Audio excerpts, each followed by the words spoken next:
नमस्कार, मैं निपेंद्र कुमार और आप देख रहे हैं समाचार टीवी। आप लोगों को बता दें कि अभी मौजूदगी जो है कि जहानाबाद जिला की पटना में है और आप लोगों को बता दें कि आज बाबा साहब जयंती के शुभ अवसर पे कार्यक्रम रखा गया है सूर्या बौद्ध जी के द्वारा और उस बाबा साहब को मिशन के लेकर और बच्चे की जो डिमांड को लेकर कुछ बताने के लिए में जो आकर आप लोग अपने संस्था द्वारा यहाँ पे बोला गया है। अपने बाबा साहब के जन्म दिवस के उपलक्ष्य में आपने कार्यक्रम रखा है, इसके बारे में क्या कुछ करना चाहेंगे? आज राष्ट्र निर्माता बाबा साहेब डॉक्टर भीमराव अंबेडकर की 135वीं जयंती समारोह में हम लोग शिरकत हुए हैं और इस कार्यक्रम में आप सब लोगों का बहुत बहुत धन्यवाद और साधुवाद।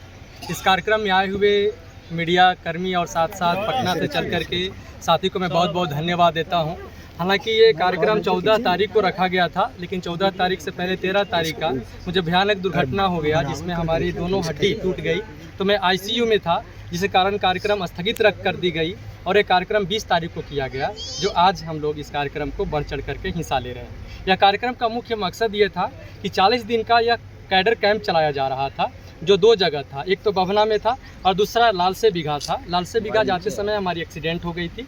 इस कार्यक्रम जो है वो इंग्लिश स्पोकन और भारतीय संविधान के बारे में जागरूक करना और बच्चों को ऊंची उड़ान कैसे भर सके उसके बारे में बताना। ऐसे छात्र जो 10वीं की परीक्षा दे चुके हैं, उन छात्रों को 11वीं और 12वीं के परीक्षा में हमें 11वीं और 12वीं की पढ़ाई हमें कराने के लिए निःशुल्क हमें चयन करनी 100 बच्चों को, तो उसके लिए सिलेक्शन हो चुकी है। इस क्रम को लेकर के हम लोग इस कार्यक्रम को आज रखे हुए हैं। 100 बच्चों का सिलेक्शन भी हो चुका है। यह बच्चे का जो सर्विस है, ये बच्चे का जो पढ़ाई है वह जून महीने से शुरू हो जाएगी। कैसी व्यवस्था करेंगे, कहाँ कहाँ कैसे कांटेक्ट कर पाएंगे आपसे?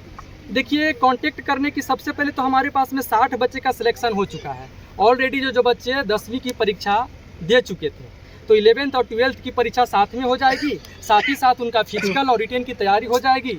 अब बात करें कि हम फिजिकल रिटेन एनडीए की हम बात करें, हम सीडीएस की बात करें, पायलट की बात करें, मर्चेंट नेवी की बात करें।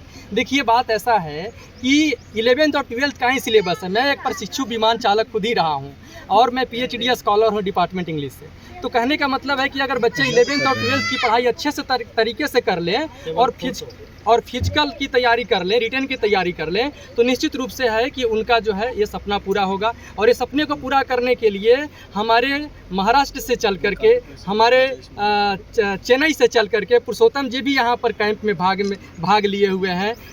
उड़ीसा से कैप्टन PK प्रधान जी भाग लिए हुए हैं। तो तमाम जगह जगह से इस शिविर में भाग लिए हुए हैं लोगों ने। यह प्रशिक्षण मुफ्त में है या इसके लिए कोई चार्ज? प्रशिक्षण मुफ्त में है, बिल्कुल मुफ्त में है प्रशिक्षण। हर प्रक्रिया एडमिशन से लेकर के लास्ट तक? जी, ये 2 साल की निःशुल्क व्यवस्था है, जब तक वो कंप्लीट नहीं कर जाते हैं 11th और 12th। किस तरह के बच्चे हैं ये बच्चे जिनकी आर्थिक स्थिति ठीक नहीं है, बच्चे पढ़ना चाहते हैं, विमान चालक बनना चाहते हैं, एनडीए में जाना चाहते हैं, सीडीएस बनना चाहते हैं, तो अपनी उनकी एक अपनी मानसा है, एक अपनी लगन है, एक ड्रीम है, बस तो पूरा नहीं कर पाते हैं। ऐसे में सपना तो होता है पर पैसे नहीं होता है। मैं गांव में ज़रूर खोला हूं, काहे कि गांव में हमें बहुत कम पैसों में रेंट में हमें व्यवस्था मिल गई है। अगर यही व्यवस्था अगर हम शहर में कर पाते तो हमें बहुत अच्छे मोटे रकम इनको रख पाते, तो हम शायद ये सर्विस नहीं दे पाते।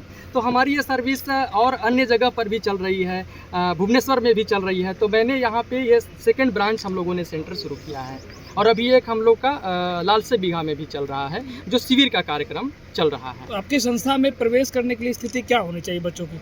10वीं पास होनी चाहिए, मेंटल स्थिति सही होनी चाहिए, बच्चों को कम से कम 15 घंटा पढ़ने की कैपेसिटी होनी चाहिए। मोबाइल उनकी प्रोहिबिटेड रहेगी, यानी अलाउड नहीं रहेगी। 1 घंटे उनको मोबाइल उनको मिलेगा शाम में, ये है, और वो पूरा निगरानी में ही रहेंगे। यहाँ परीक्षा भी देना पड़ेगा सर? जी हाँ, जी, एक सिंपल इंटरव्यू है उन्हें, उस इंटरव्यू या परीक्षा सर? इंटरव्यू है उनकी। अच्छा, एक सिंपल इंटरव्यू है उनकी। अच्छा, सिंपल इंटरव्यू में यह पूछा जाएगा कि आप जो निर्णय लेने जा रहे हैं, स्वयं निर्णय ले जा रहे हैं, हाँ। आपकी जो पढ़ाई होगी वो कम से कम 15 से 18 घंटे होगी, क्या आप कर पाएंगे? अगर आप नहीं कर पाएंगे तो 3 महीने के अंदर हम उनको टाइम देंगे। क्या यह जहानाबाद के लिए कि और भी बिहार? नहीं, ये बिहार के किसी भी राज्य से लोग आ सकते हैं। अच्छा, रहने खाने की पूरी व्यवस्था है यहाँ पे, यहीं पे? बिल्कुल, आपके द्वारा ही दिया जी, ये संस्था के द्वारा, हाँ। बिंदुसरा वेलफेयर फाउंडेशन के द्वारा किया जा रहा है। एक महान चक्रवर्ती सम्राट के पुत्र और महान चक्रवर्ती सम्राट के पिता होने का उन्हें गर्व प्राप्त हुआ है, अच्छा। तो उनके नाम से ये संस्था है। और हमारे बीच में बौद्धाचार्य राकेश बौद्ध जी हैं, हमारे बीच में बौद्धाचार्य पंकज बौद्ध जी हैं, हमारे बीच में अमर आज़ाद सर जो है विजय कुमार आज़ाद सर जो पटना से चल कर के आए हुए हैं, मैडम है जो इस कार्यक्रम में चढ़ बढ़ करके हिस्सा ली हैं। एडमिशन की प्रक्रिया कब से शुरू हो जाएगी? एडमिशन की प्रक्रिया हम लोग 1 तारीख से शुरू करेंगे। बाबा साहब अम्बेडकर को जो भारत रत्न दिया है ये बेईमान लोग, उसके पीछे उसकी मंशा बाबा साहब अम्बेडकर को सम्मानित करने का नहीं, उसके पीछे उसकी मंशा है। बाबा साहब अम्बेडकर ने ये जो बहुजनों को व्यवहारिक जीवन में जो वोट का अधिकार दिया, जो ताकत दिया, जिससे शासन व्यवस्था बनती है, सरकार बनती है, उन बेईमानों का निगाह उस वोट पर है। चुनाव का दिन जब आता है तो अब तक आजाद भारत के इतिहास में इससे झूठ बोलने वाला कोई प्रधानमंत्री नहीं।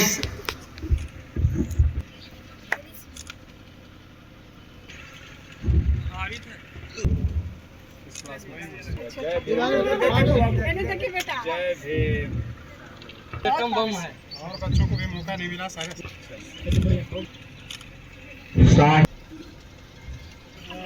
बोलो जय भीम।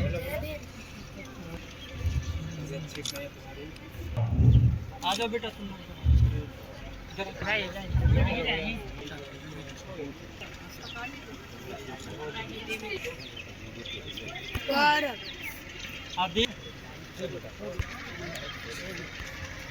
आप